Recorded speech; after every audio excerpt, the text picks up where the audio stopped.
늘 문제를 일으키는 고등학생 딸아이 때문에 머리가 아픕니다. 이런저런 얘기를 해줘도 들으려 하지 않고 그렇다 보니 딸아이의 문제로 부부 사이의 불화도 끊이질 않아요. 어떻게 해야 할까요? 라고 질문을 해주셨어요. 딸아이가 문제를 일으키는지, 왜 일으키는지 한번 유심히 살펴볼 필요성이 있을 것 같습니다.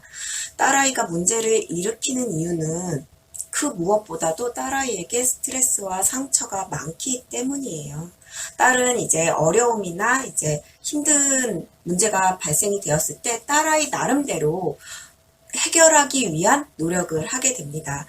물론 부모님이 볼 때는 아무런 노력을 하지 않고 있는 것처럼 보일 수 있어요. 그래서 불편하고 못마땅하다 보니까 이런저런 얘기를 하게 되거나 아니면 어떻게든 문제를 해결해 주기 위해서 이제 뭔가를 이렇게 하게 됩니다. 그러면서 이제 부모님과 이제 자녀와의 사이에서 갈등이 발생하게 되는데요. 고등학생 딸아이의 경우에는 자아 형성기로 자기의 생각 기준을 만들어가는 그런 시기입니다. 그래서 이제 부모의 입장에서 딸아이가 하는 모든 것들이 뭐 어떻게 될지 예상이 되더라도 딸아이가 스스로 시행착오를 겪고 자신만의 소중한 경험을 얻는 것이라고 생각을 하면 참 좋아요. 근데 이제 시행착오를 이 경험을 갖는다는 것 자체가 건강하게 성장하고 있다라는 것을 보여주고 있습니다. 그래서 건강하게 성장하는 이 과정이기 때문에 시행착오를 겪으면서 딸아이가 방황을 하더라도 이제 격려하고 응원해 주는 것이 좋습니다. 딸아이가 문제를 일으킨다고만 생각해서 무조건 야단칠 것이 아니라 아이가 합리적으로 이제 생각할 수 있도록 설득하고 격려를 해줄 필요성이 있습니다.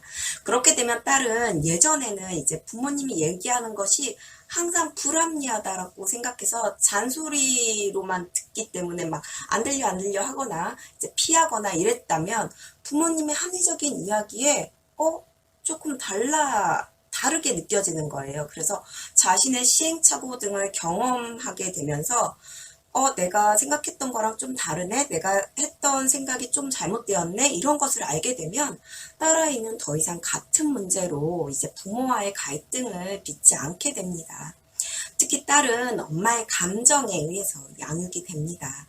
엄마가 내 삶이 불행하고 이런 것들은 이제 딸이 문제를 일으켜서야. 그리고 우리 딸의 문제로 인해서 우리 부부 사이에 불화도 계속 되는 거고, 이런 것들을 계속 탓하거나 이제 원망을 하게 되면 감정이 부정적일 수밖에 없어요. 이 부정적인 감정을 가지고 있다 보면 다시 또 이거를 표현하게 됩니다. 자녀에게. 그리고 그 부정적인 감정을 그대로 이제 자녀에게 투영해서 이제 자녀에게 화를 내거나 짜증을 내게 되면 딸아이는 더 상처와 스트레스 속에서 이제 힘들어하고 답답해하고 어려워하게 됩니다.